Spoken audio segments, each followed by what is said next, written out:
Bueno, a ver, durante siglos la espiritualidad más pop nos ha vendido esta idea de que el alma es, no sé, una especie de fantasma luminoso, ¿verdad? Totalmente. Un ente con una misión cósmica épica, o sea, de película. Eso es. Esas narrativas típicas de que resulta que en una vida pasada fuiste un sacerdote egipcio o un guerrero templario y que ahora has encarnado para salvar el mundo o para aprender una lección kármica súper importante. Claro, es que es una historia muy seductora. A todo el mundo le gusta sentirse el protagonista de algo grande. Ya, lógico. Pero hoy traemos a este análisis un conjunto de documentos fascinantes sobre un modelo arquitectónico de la conciencia. Se llama Alma Sintaxis. Y, madre mía, hace saltar por los aires toda esta visión romántica. Sí, sí, desde luego. Le pega un repaso a todo. Este modelo disecciona la experiencia humana desde una supuesta capa 0 hasta la capa 9. Y la misión que tenemos en esta inmersión de hoy es aislar y decodificar dos pilares fundamentales. Dos conceptos que casi siempre se pierden en todo ese ruido místico. Que son la capa C1, que es el alma, y la capa C2, la supraconciencia. Exacto. Y lo vamos a hacer aterrizando todo esto. Vamos a traducirlo a un lenguaje técnico, humano y terrenal. Nada de misticismos baratos, para que quien nos escucha lo entienda sin necesidad de leerse manuales esotéricos. Me parece perfecto, porque, fíjate, el punto de partida ya exige un cambio de chip brutal. A ver, cuéntame. Pues que para entender la arquitectura de almasintaxis hay que localizar primero la constante del sistema. En este modelo, la capa C1, el alma, se define de forma superclínica. Lo llaman un núcleo de coherencia. O sea, nada de magia. Nada, cero, ni entes etéreos, ni luces de colores. A lo largo de la historia, grandes pensadores ya intuían esta presencia. Platón, por ejemplo, hablaba de algo que simplemente recuerda lo que ya es. Interesante. Sí. Y Aristóteles lo veía como la forma esencial inalterable. Jung también lo definió como ese centro estoico que permanece totalmente impasible cuando el ego colapsa. Ya. Pero la distinción técnica que hacen aquí los documentos es mucho más punzante, ¿no? Muchísimo más. C1 es una presencia silenciosa. No envejece, no acumula experiencia, no va a terapia para aprender lecciones, ¿sabes? Claro, claro. Y lo más crítico de todo, no se altera ni un solo milímetro cuando te despiden del trabajo, cuando te divorcias o cuando tus certezas ideológicas se desmoronan por completo. Vale, vamos a desgranar esto, porque creo que esta es la frontera clave para la audiencia que ya conoce un poco la diferencia entre el ego y el ser. El modelo lo lleva a un extremo supermecánico. Sí, es muy frío en ese sentido. O sea, las capas en este sistema, según leemos en las fuentes, no sienten, procesan. C1 no piensa, no siente dolor, no toma decisiones operativas. Simplemente es. Emite una coherencia pura, sin pausa. Exacto, es pura emisión. Yo me lo imagino, fíjate, como un sistema informático complejo a nivel de una gran empresa. Con los años, a ese sistema le cambian el código fuente entero. Le cambian todo el hardware, claro. Eso es. Migran las bases de datos a la nube, le renuevan la interfaz gráfica para que el usuario vea botones supermodernos en lugar de aquellas pantallas antiguas de fósforo verde. El exterior cambia por completo. La operatividad y la memoria cambian. Sí, sí, totalmente. Y, sin embargo, en la arquitectura profunda sigue habiendo un identificador lógico de base, una clave maestra que determina que sigue siendo exactamente el mismo sistema, pues C1 operaría como esa constante inquebrantable. Me encanta esa analogía. El sistema cambia, la interfaz cambia, pero el identificador permanece. Y claro, la implicación de esto en el plano psicológico es enorme para cualquier ser humano. ¿En qué sentido? Pues piensa que si no existiera ese núcleo de coherencia inalterable, cada crisis vital severa implicaría una desintegración total de la persona. Uf, ya veo por dónde vas. Claro, si alguien fuera únicamente su yo construido, o sea, sus memorias, sus traumas, la música que le gusta, en el momento en que una tragedia barre con esa identidad narrativa, la persona desaparecería a nivel estructural. Se desintegraría por completo. Exactamente. Pero la continuidad más íntima persiste.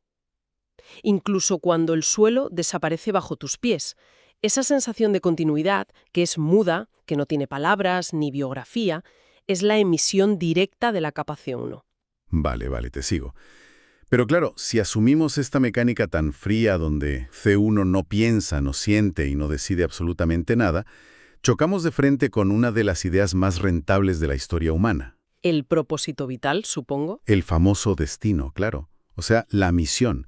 Si el alma no toma decisiones, ¿a qué narices viene entonces? Viene a ser, no a hacer. Y esto es algo de lo que estoy muy convencida tras leer los textos. El modelo establece una división estricta del trabajo.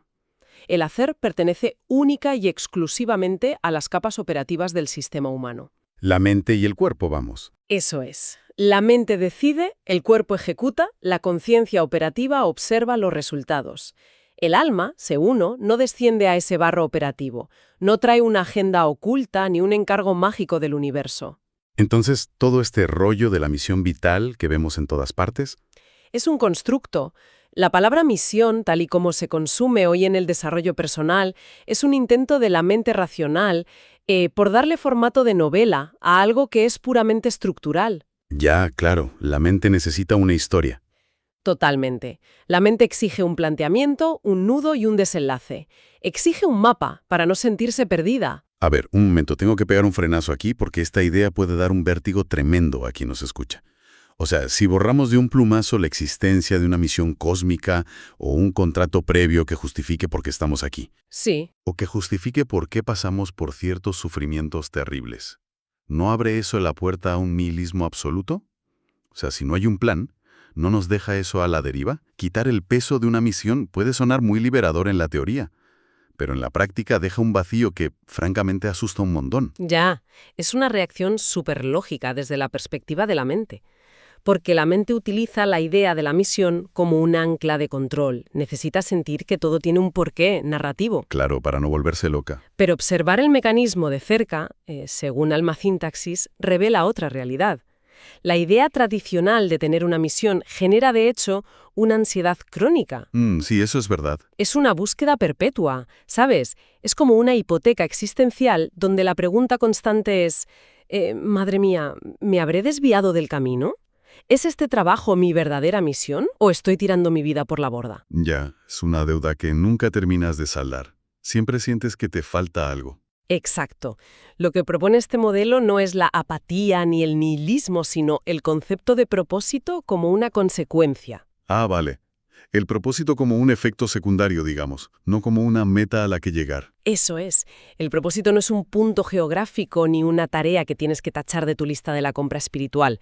Es el resultado inevitable que se produce cuando esa identidad esencial, esa emisión matemática de C1 de la que hablábamos, Sí. pues cuando logra expresarse a través del sistema sin que haya distorsión, el alma tiene una forma esencial, una frecuencia. Vale. Cuando esa frecuencia atraviesa una mente y un cuerpo que no están bloqueados por el miedo o el trauma, el impacto natural que genera en su entorno es lo que definimos como propósito. No hay que forzar nada. Y aquí es donde se pone realmente interesante, fíjate.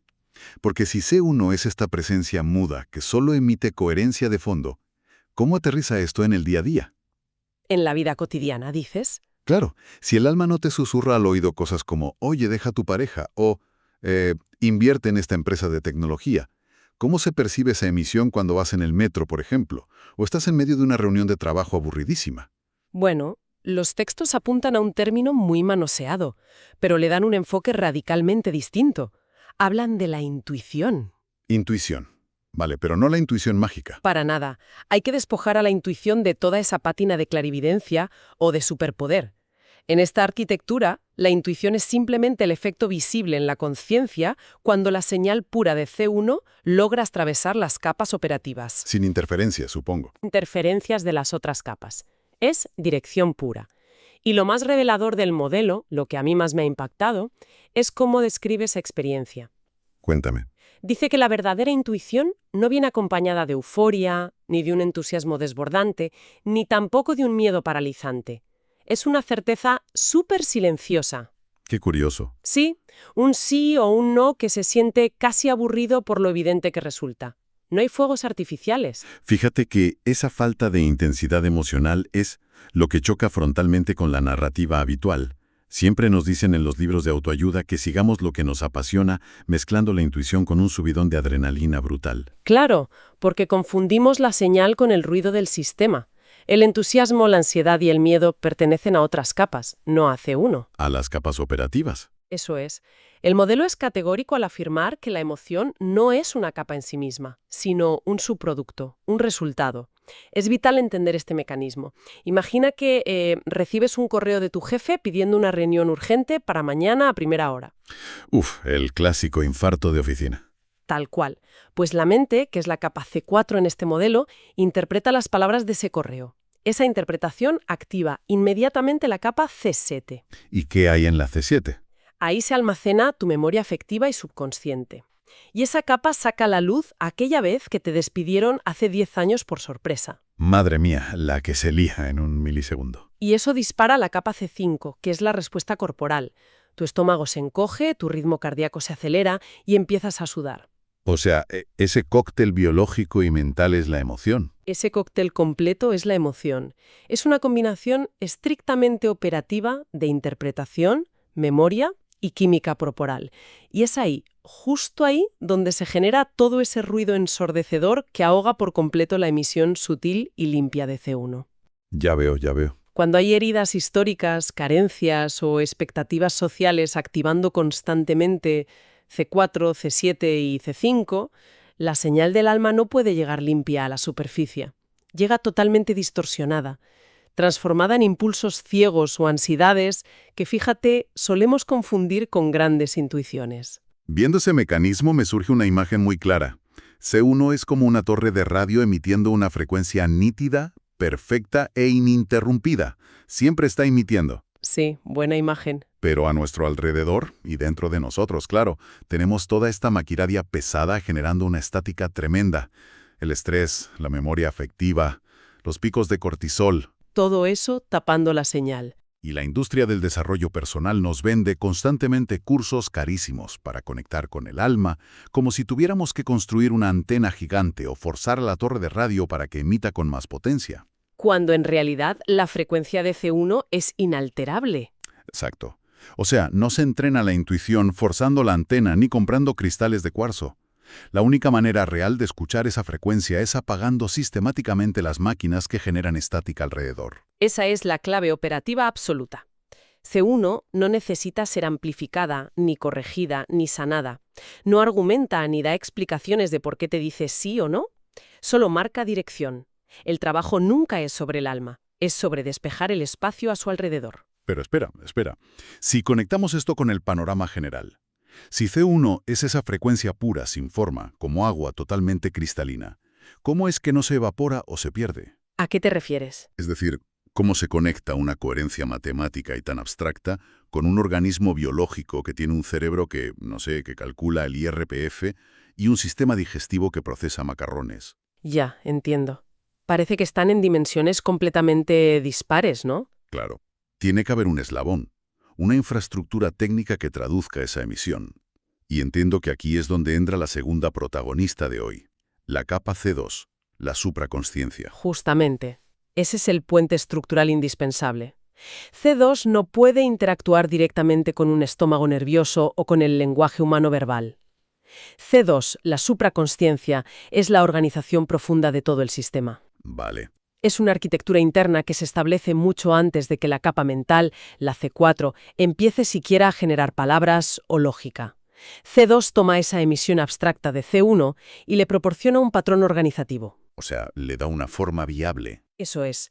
Y un detalle fascinante de los textos. C2 opera sin narrativa. Es pura información estructural, geometría de la conciencia, si se quiere ver así. No hay historias, no hay lenguaje, solo el plano base sobre el que luego se van a construir la mente y el cuerpo físico. Retomando la imagen del agua de antes, para que nadie se pierda.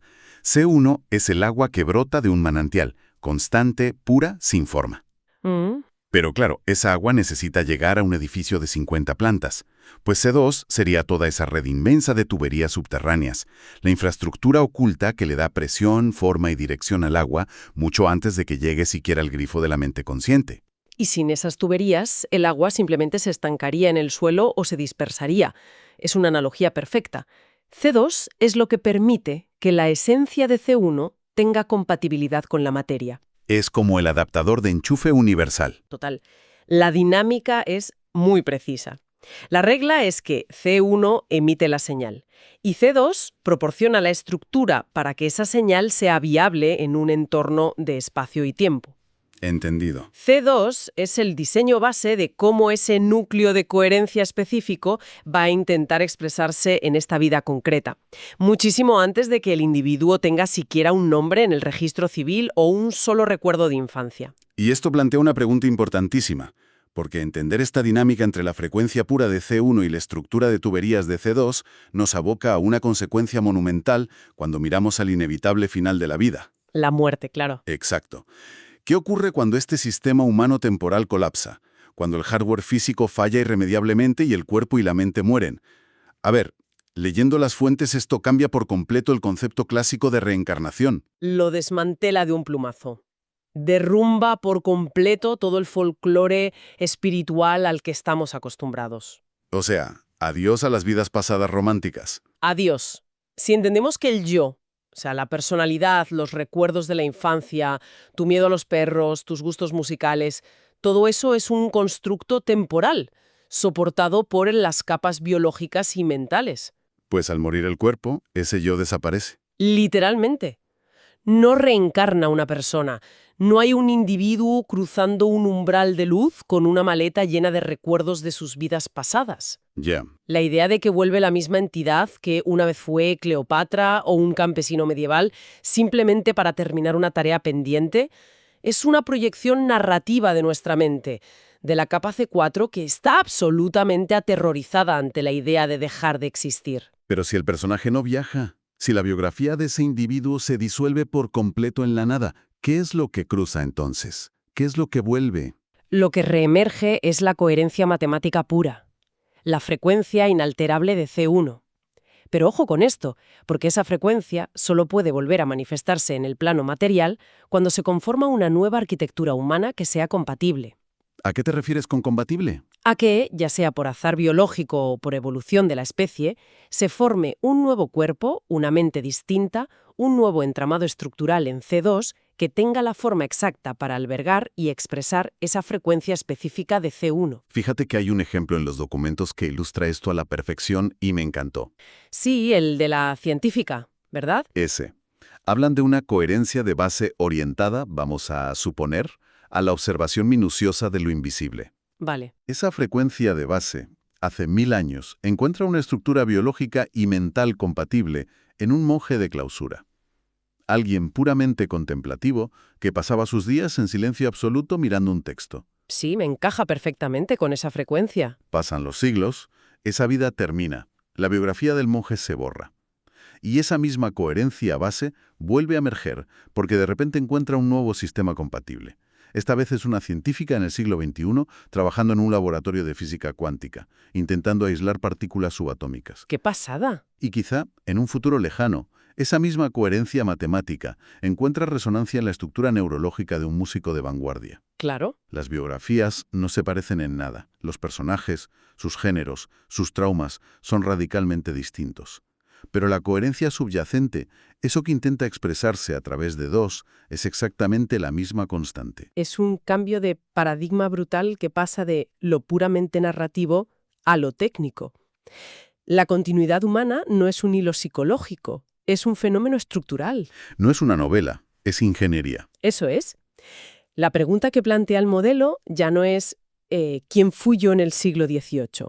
Porque ese tú como personaje con nombre y apellidos no existía. Ya, claro. La pregunta analítica es, ¿vale? ¿Qué coherencia esencial está operando ahora mismo en el fondo de esta estructura biológica actual? O sea, reencarnar no es mudarse a una casa nueva, llevándote todos los muebles, la vajilla y la decoración de la vida anterior. Es más bien, fíjate, como si una misma onda sonora purísima, después de años de silencio, volviera a encontrar en el mundo físico un nuevo instrumento material. Exacto. Un instrumento con la caja de resonancia exacta, las maderas y las cuerdas precisas, que sea capaz de volver a hacer sonar esa nota. Me parece precioso. La onda acústica permanece inalterada en la capa C1 y el nuevo instrumento, con toda su complejidad, sus defectos, sus virtudes temporales, aporta su propia forma a través de C2 y del resto de las capas. Oye, pues comprender esto libera al ser humano de un peso incalculable. Ya lo creo. Borra de un trazo toda esa culpa por el karma malentendido. Borra el miedo a no cumplir misiones de vidas pasadas, que, seamos sinceros, no son más que fantasmas generados por nuestra propia necesidad de sentirnos importantes en la historia. Bueno, viendo todo el tablero que hemos desplegado hoy, es momento de consolidar un poco esta arquitectura monumental para quien nos escucha. Venga, vamos a recapitular. Somos, en esencia, y según Alma Sintaxis, un sistema complejo de múltiples capas interactuando simultáneamente. En la base más profunda y silenciosa está C1, el alma, que debemos entender no como un espectro místico, sino como nuestro núcleo de coherencia. Una frecuencia inalterable. Exacto, que no busca misiones grandilocuentes ni salvar planetas, sino simplemente su expresión natural en el mundo material. Y justo un paso por encima de eso está C2, la supraconsciencia. Que actúa como esa inmensa red de tuberías maestras, organizando esa verdad abstracta mucho antes de que exista siquiera el lenguaje o el pensamiento. Y la intuición, recordemos, no es magia. Es ese destello de lucidez clínica que ocurre cuando la señal atraviesa limpia hacia arriba. Sin tropezar con la dichosa estática de la memoria afectiva y los cócteles químicos del estrés y la emoción. Y finalmente, la continuidad más allá de la muerte es sencillamente la reemergencia de esa onda sonora buscando un nuevo instrumento compatible, sin dramas ni novelas históricas. Sustituye, básicamente, el misticismo paralizante por una ingeniería de la conciencia. Una que nos permite por fin entender el funcionamiento de nuestra identidad sin tener que recurrir a dogmas de fe. Totalmente. Y entonces, claro, surge una reflexión final. Una provocación que emana directamente de esta arquitectura y que no quería dejar pasar antes de despedirnos. A ver, dispárame. A ver, cuando uno lo piensa fríamente, si el alma, la capa C1, es una coherencia perfecta, que no evoluciona porque ya es plena en sí misma, si jamás se equivoca, si no arrastra traumas y por lo tanto no necesita ser reparada bajo ningún concepto, Sí, resulta casi cómico o incluso aterrador pensar en los años, la energía, la de litros de lágrimas y el dinero que se invierten intentando sanar, elevar o limpiar el alma en interminables búsquedas espirituales. es que es un diagnóstico completamente erróneo. Se está aplicando todo el esfuerzo y la terapia a una capa que no está rota, que nunca ha estado rota. Exactamente. Si la señal de origen de C1 está intacta y es inalterable, el único trabajo real, verdaderamente técnico y genuinamente humano que nos queda por afrontar a todos ¿Es desatascar las tuberías? es desatascar la maquinaria operativa. Sí, es la regulación de nuestro sistema nervioso. Es el análisis clínico y honesto de nuestras interpretaciones mentales en C4. ¿Vaciar de reactividad todo el sistema? Eso es, vaciar las cañerías para sencillamente dejar de estorbar, dejar de generar estática y permitir que esa coherencia pase y se exprese. Y bueno, queda abierta la invitación a quien nos escucha para que observe su propia estática hoy mismo, Un ejercicio súper recomendable. a detectar esos momentos en los que el ruido interno ensordece una dirección que en el fondo siempre ha estado muy clara. La radiografía de la conciencia puede parecer un follón tremendo y muy complejo, pero bajo todas esas capas de ruido y narrativa, el núcleo inalterable sigue emitiendo. Siempre. Ha sido un placer desgranar todo esto hoy contigo. Hasta la próxima inmersión. Hasta la próxima. Ha sido fascinante.